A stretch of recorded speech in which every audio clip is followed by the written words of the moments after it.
From the depths of southern Africa, the big cats they have come, delivered from extinction to a new life in the sun. One man on a mission had their hopes and dreams in hand.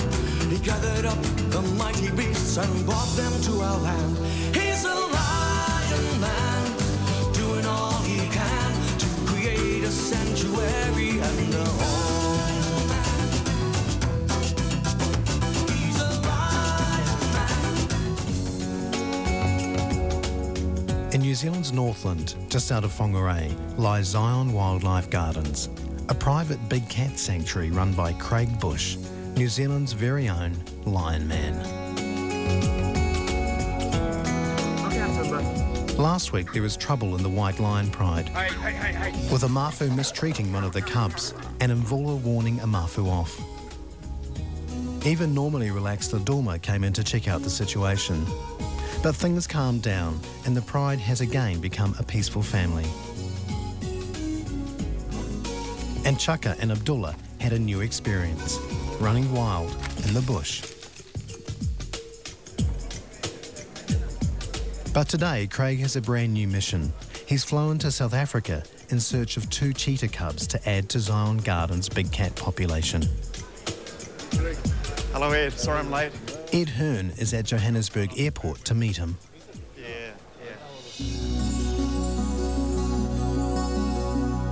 Then it's straight on to Ed's Rhino and Lion Park. But before meeting the cheetahs, Craig catches up with 2 cubs he hasn't seen in over a year, Kiwi and Rongo. It's nice to see lions everywhere. I love it. Hello. How you going? Hey. The 2 are Rewa's cubs, and Craig brought them to Africa to add to the gene pool of Ed's tiger breeding program. I'll see you soon. Leaving them behind was a heartbreaking moment for Craig. See you guys. So he's very pleased to see them both and happy that Rongo remembers him too. Are you good? Hey, is that good? Hey. Wow, they're growing heaps. These guys don't mess around, do they? Hello, big boy. Next, it's Kiwi's turn to say hello to the Lion Man. Hello. How you been enjoying Africa? It's been good? Hey? Very well behaved, aren't you? You guys got some mates over here? You gotta watch those lions. They look pretty dangerous to me. Well, these 2 guys are certainly growing. It's good to see them again. And looks like they've got a good life here in Africa and well looked after.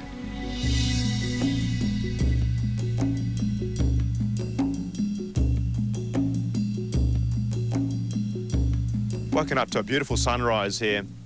Now we're on our way to pick up the cheetahs, which is about 6 kilometres within the park here. And we're going to take them on down to the vet and get them ready for their export to New Zealand. Craig is off to meet Ed and Lisa.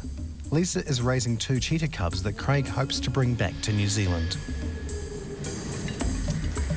After Zion Gardens in New Zealand, Africa is Craig's favourite part of the world, and he relishes the opportunity to re-familiarise himself with the unique countryside and wildlife. This is the lady who hand-reared the cheetahs for you.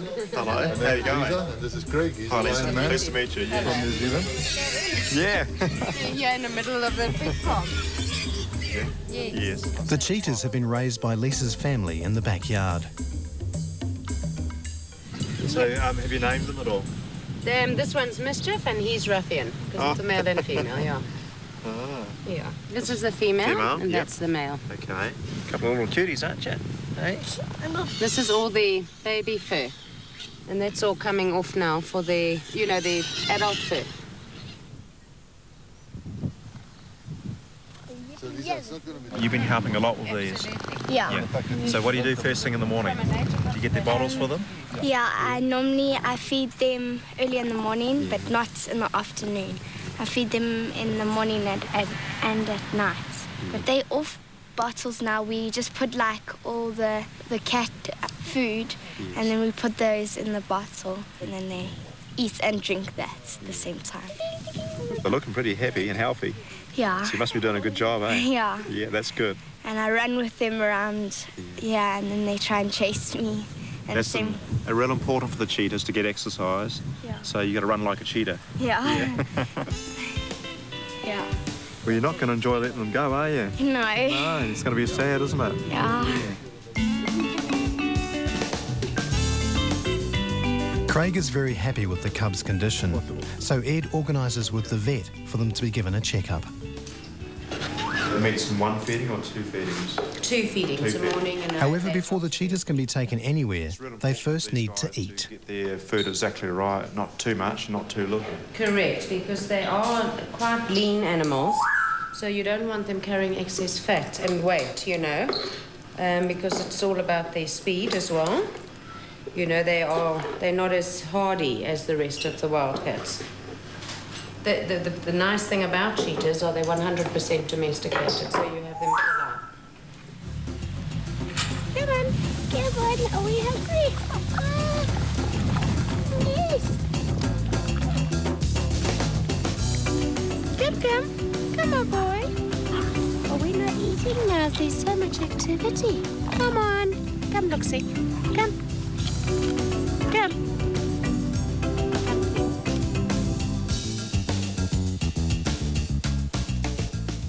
Finally, it's time for Craig to take the cubs for their checkup.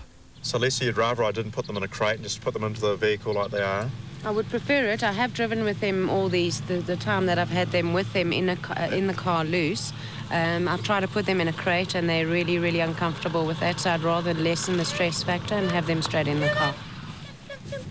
Cheetahs are the smallest of the world's big cats. In the wild, cheetah cubs have very high mortality rates, with only around 10% surviving, with the biggest threats being lions, hyenas and other scavengers. Normally the cubs are very dependent, staying with their mothers for up to 18 months when they are mature adults themselves.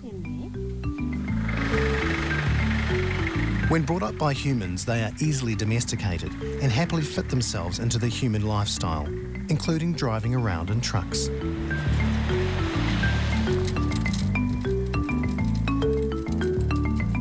It's only a short drive to the vets, where Craig needs to have the cubs' health checked out. Likely health problems are worms and blood infections. The presence of either would prevent Craig transporting the cubs to New Zealand.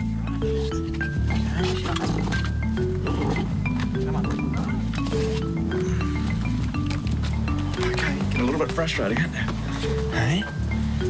Okay. So these tests are crucial for their future and the expansion of Zion Wildlife Gardens. Coming up, Craig expands his South African mission and goes in search of white lions in the wild.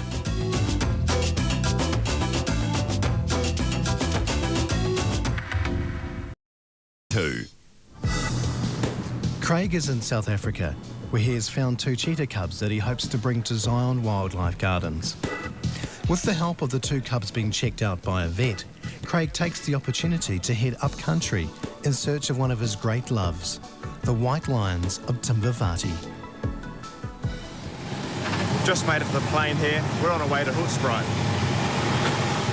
Right now, he's catching a plane to the Timbavati Game Reserve. Africa's a very vast place. Years ago, this would have been a beautiful savanna full of animals everywhere. But today, there's people everywhere, there's farms absolutely everywhere. The animals have been pushed out.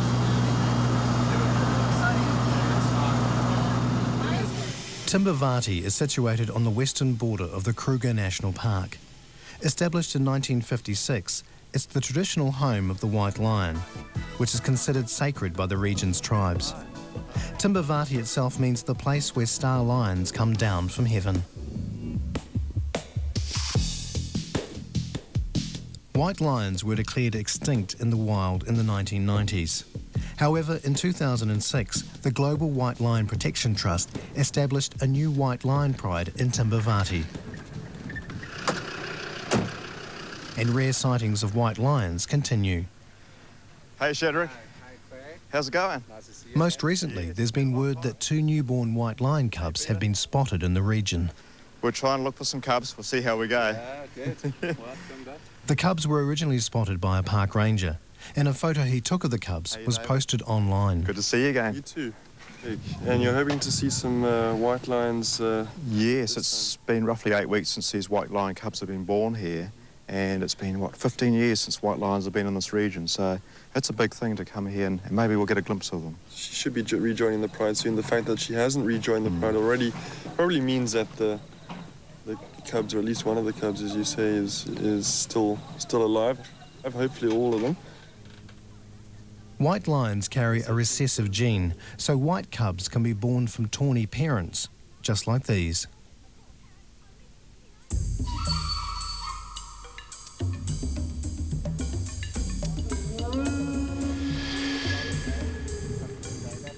It's the following day, and Craig is heading out on a safari vehicle, looking for any signs of the mother with the white cubs. Just as we're coming through, the military coming at the same time, which is an anti-poaching unit, looking for poachers. It means they're out there doing the job they're meant to be doing. That's what we want to see. The biggest threat to lions in Africa today are poachers and big game hunters looking for rare trophies. Soon they spot a lioness in the bush. She is well known to the park rangers.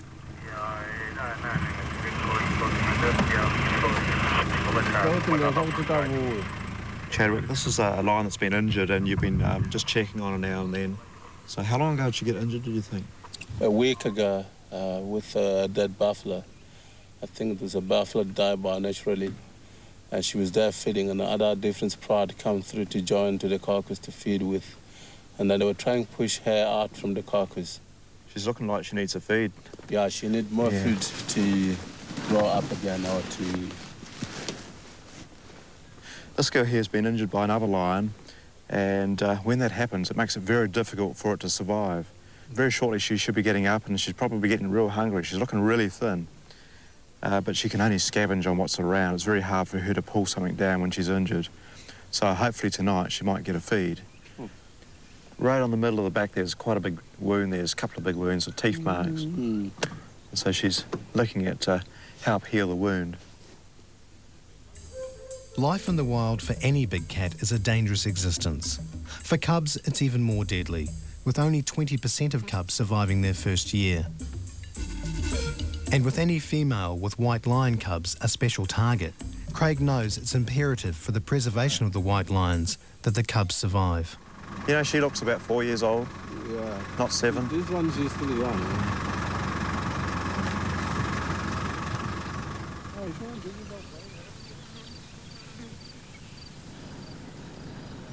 Okay, I've turned the vehicle off. Soon they come across another lioness. Her distended belly shows she's full of milk and suckling cubs. She's definitely got cubs here. She's got cubs somewhere in this area here, so we're just going to hang around here.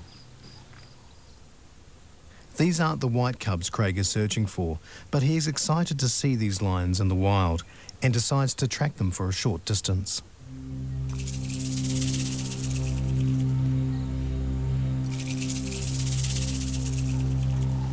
To the footprints here.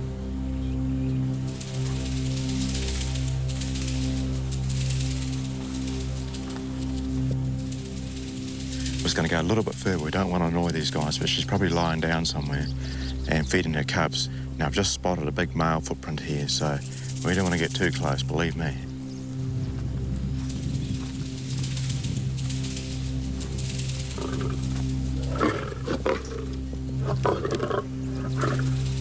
I've just heard the big warning sign from a big male there. I'm not going to go any closer. So we're going to slowly head back. I know how these guys work. They're very dangerous when they've got cubs. What happens is there's a watering hole just over here. The female lion's got her cubs safely in a den over here. By the look of it, there's either a pride of lions or there's a big male there somewhere. But we went as far as we could go. I could hear the grumbling of a big male. And when I hear that grumbling, just slowly come back. But every day, these guys are going to go backwards and forwards for water, especially when they've got cubs. After a day of driving around, the sun is going down. With the giraffes and impala starting to settle down for the night, Craig and the rangers set up camp.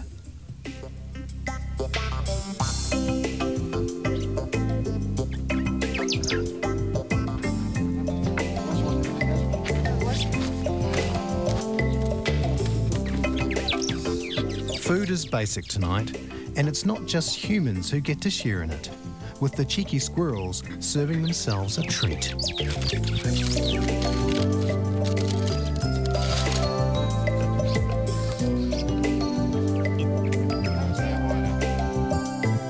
Although out here in the wilderness, there's always the danger of becoming another animal's dinner.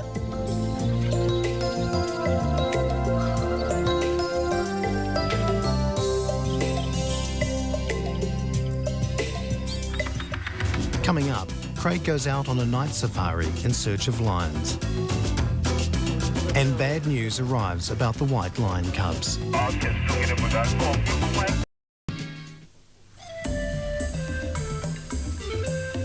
It's night in Timbavati.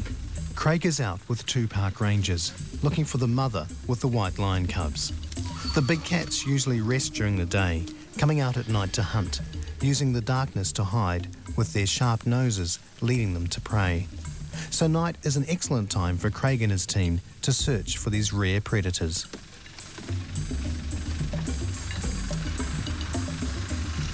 Once again, they come across the wounded lioness. The injuries on this female lion have been caused from another lion. She's got big claw marks right on the back of her legs, and the teeth have been, the fangs from another lion have sunken right into her back. So the lion's gone on like this and the fangs have gone in. When lions get injured like this, they really got to conserve their energy, and they do it in such a way where they lie down like this, not tracking up a prey like normal lions do in a pride. They've got to do it in a certain way, and they lie down and they wait for prey to come in. Unfortunately, after a period of searching, the rangers see no other signs of lions, so they return to camp to wind down and prepare for the next day.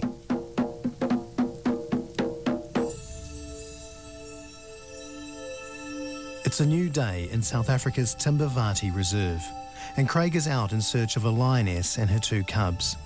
The first time white lion cubs have been seen here for almost 20 years.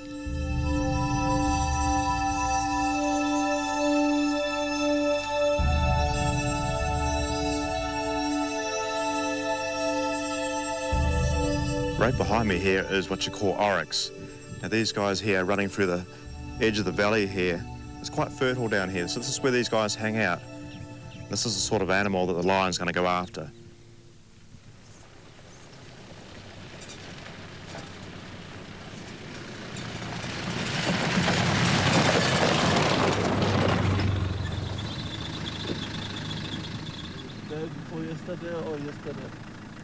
The trackers get excited when they spot a lioness's tracks in the dust. I'm going to the house. Could this be the lioness they're looking for? It seems likely. Unfortunately, the tracks go into a private game reserve, and they'll need to get permission to follow them further. Still early. Still a bit early. Yeah. I wonder if we just wait for a little bit longer here. Yeah. Maybe we can get a hold of them. So it's only when you found the permission from the guy there is where we can go. 15 years ago was the last white lion sighting in this area. This is the Umbabat area. Now, about 8 weeks ago was the first white lion cubs born. And they were born in this area here. But we can't go any further to have a look at these guys. We're on standby right now to get permission to go in here. Yeah, I think for now, maybe Craig just goes and introduces himself to the manager, tells him what he's doing, and maybe Craig can get some more information from the guys at Ingwalala. Copy, thanks very much. Let's do that. Yeah. Word has come back that the park manager wants to meet Craig, and he's invited to drive in.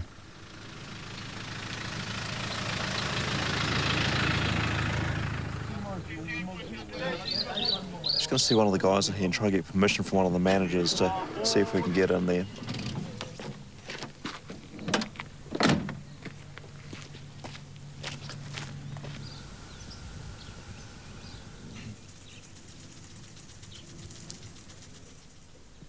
Oh, good day, Peter. Hello, Craig. How's it going? Fine, thank you. Yourself? Yes, good to see you. Good. We've seen them about 3 months ago. It's the first time they came out. A British tourist, Jim Moore, saw them first. I've been lucky enough to see them also. We haven't had any sightings of them yet again. We unfortunately took a policy on that we will have least possible human interference with them. So we haven't gone out looking for them. We're trying to leave these guys to their own devices now. Let the mother's instincts be the final factor and deciding factor on what's going to happen with them. It's a good sign, and it's proof that, you know, the white lion genes are still alive and good. Well, you should feel pretty privileged. You've actually had a glimpse of them. Yeah. But I do understand, and I mean, normally the mother will take the cubs away or keep them away from the pride for at least 8 weeks. Yeah. In this case here, she kept them away for over 3 months now. Yeah. So there must be a reason for that. You're right. You know, she'll bring them out on her own time, and when she feels good and right for them. You know, and I think at this time it's just best to respect her, and she knows best. You know. So this is where it stops for us. We're not going to go in and film them because we don't want to interfere with them at all. Of course, we'd love to, but it's obviously a sensitive pride, and we back you 100% from what you're doing. We'd love for you, you know, helping as far as you can, and we appreciate it a lot. Thank you very much. Thank you. Yeah. Well, we've met with Peter now, and that's as far as we go, looking for the white lion cubs. Obviously, it's very sensitive, and the mother is hiding her cubs away for a very good reason. We don't want to go and disturb them, so we're going to leave them to it completely. Maybe in the future, when the cubs get a little bit bigger and come into the pride, we'll get a chance to see them. But that could be a little ways away yet. Next week, Dalu has a big test back at Zion Wildlife Gardens. And Craig finds out whether the cheetah cubs can travel to New Zealand.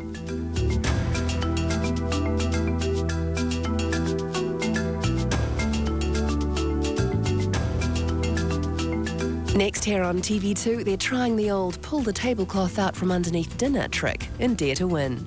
Over on TV1, Sunday.